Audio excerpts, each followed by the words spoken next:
The meeting of the Kyle Housing Authority will come to order. There's not a quorum present. For the record, it's November 12th, 2020 at 6:40 p.m. And at this time, I'd ask Frank to call the roll. Chairman Harper. Present. Brad Kaufman. Present. Mr. Salazar. Ms. Rodriguez. Commissioner Lopez.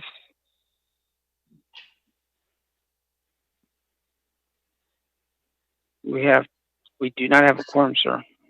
Yes, sir. All right. Well, with that, we'll open it up for citizen comment. I don't believe we have any citizen comment. We'll give it a second.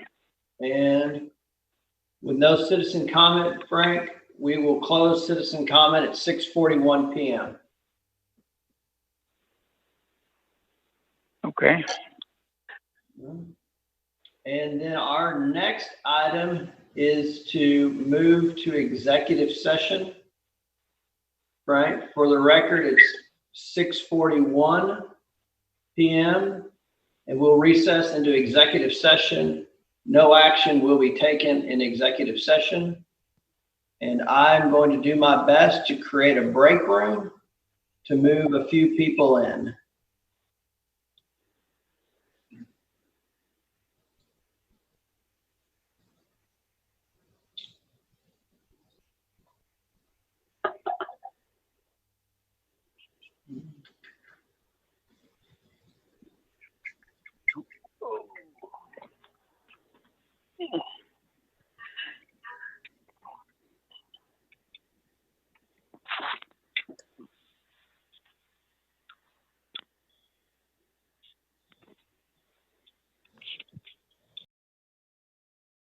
Reconvene in open session.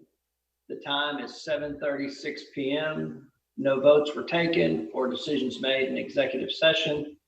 And Frank, for the record, Commissioner Salazar has joined us. Yes, sir. All right. And so with that, Frank, I don't think I ever got a copy of the minutes. No, you didn't. You didn't, Daniel. I have them here. I never got them loaded. I screwed up, but they're ready to go. In fact, I can email them to you all tonight. All right. So then all right, perfect. Yeah, if you get them to us, we'll hammer it out next time. So on the approval of the minutes, since we didn't have a chance to review them in advance, we won't consider those items. If that seems reasonable to me. And Frank, I guess we didn't get the financials either, so we'll probably need to punt the financials to the next meeting as well. Oh, they're not. I thought I had sent them. Okay, I'll get the financials too. All right. Which from there gets us to the director's report, Frank, which I think is your deal. Okay. We'll start off with Charles Young Housing. Right now we're at 88%. And HUD likes to see 98%. We've got 3 vacant units on the ready list. I think I mentioned earlier, not to everybody, that when I asked for a gas check, we had some new conditions imposed on us that hadn't been imposed. There was, in my opinion, because I've done this for 3 years now, anytime I ask for a gas check from the city through a plumber is the one that submits the permit request. The city comes out and checks the pressure on the meter and the connections to the units that the gas goes through, like the stove and the HVAC system. The inspection for that passed.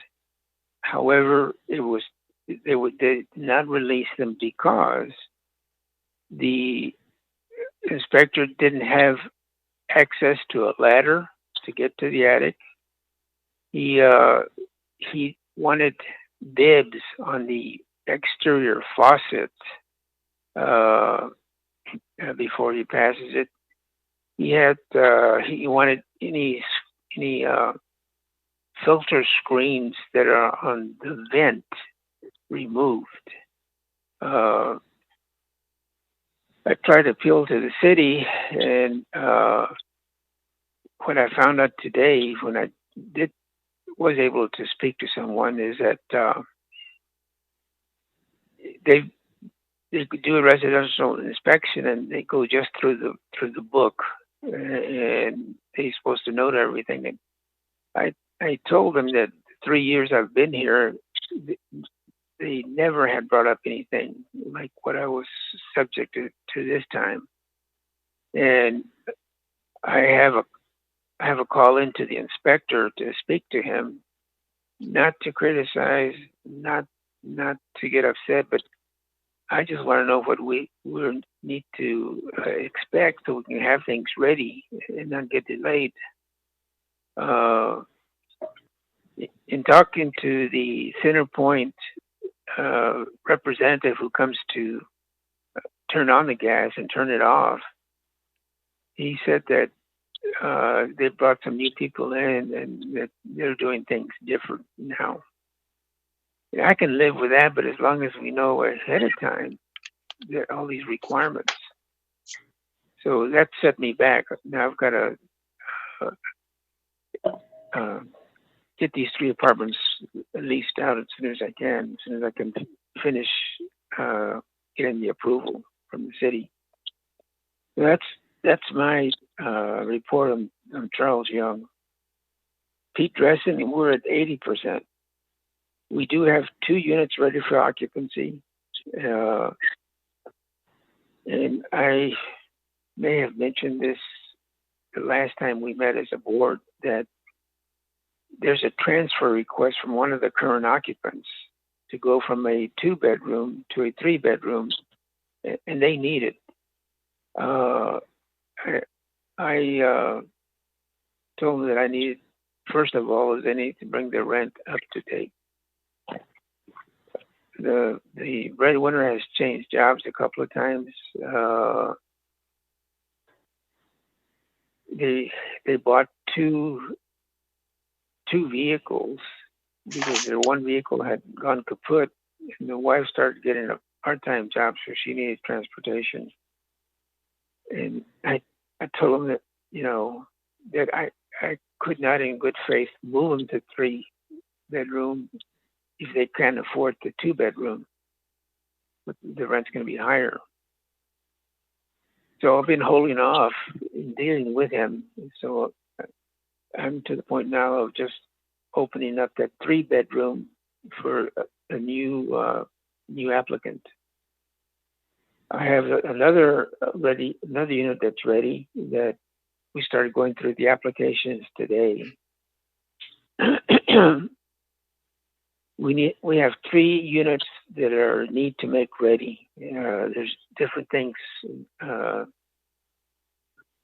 need to be done, and short of getting a contractor to work on those are some things where I can get a handyman to go in and probably take care of his units so I can get them on the market.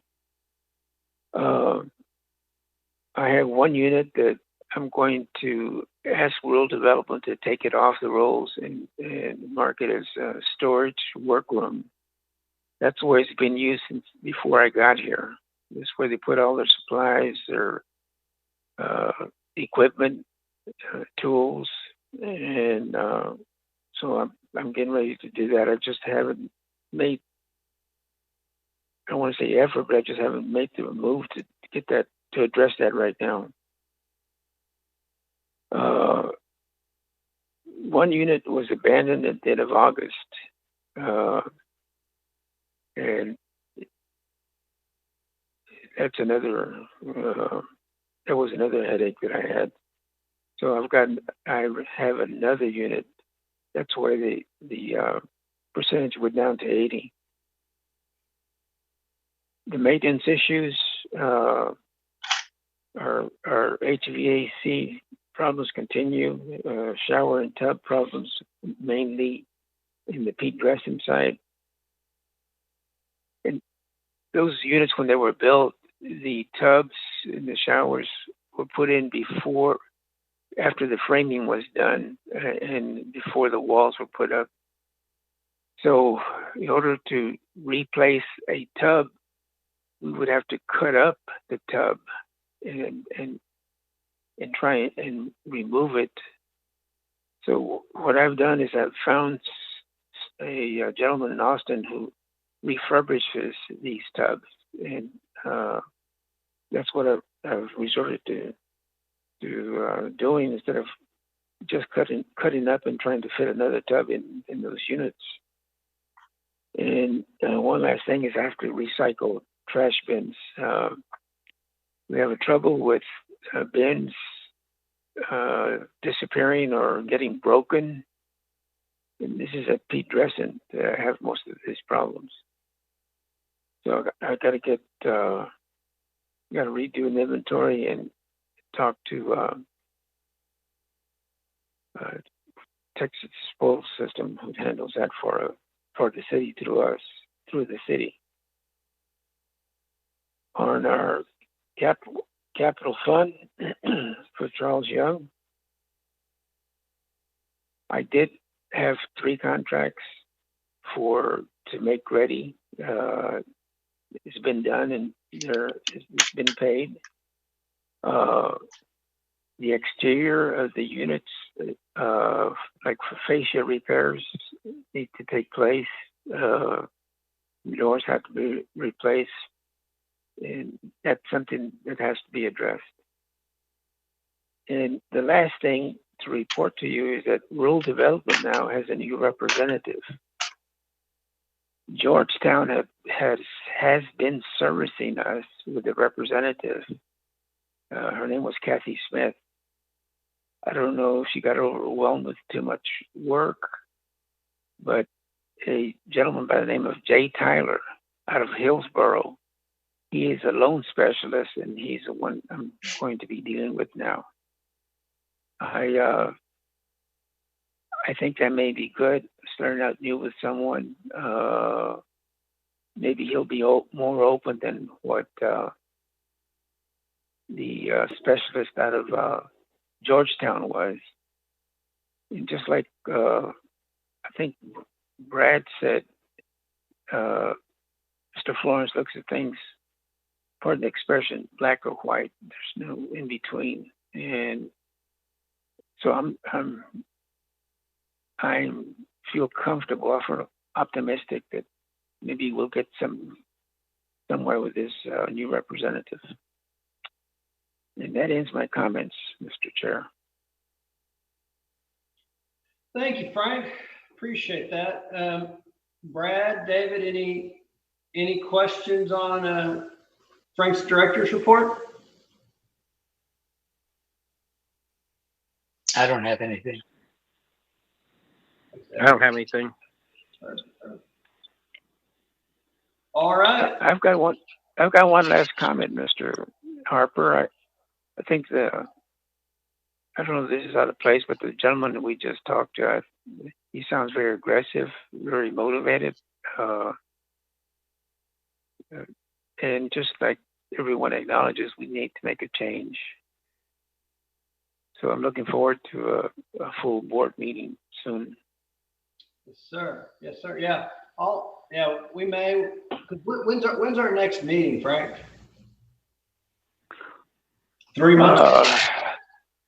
Well, in 3 months, but we can have it earlier. Yeah, maybe. I know that usually December's busy for a lot of us. Well, I'll look at my calendar and I'll see maybe we can get the gang together before we all settle in for Christmas to kind of talk about where we might want to see things going. So Good. All right. Well, gentlemen, if we don't have any more comments, I suggest we adjourn the meeting. So this concludes the meeting of the Kyle Housing Authority. If there's no objection, we'll now adjourn the meeting, and the time is 7:49 p.m. Thank you. All right. Thanks, everyone. Sounds good. Thank you, guys. Appreciate it. Bye. Thanks to you, Kyle. Thanks.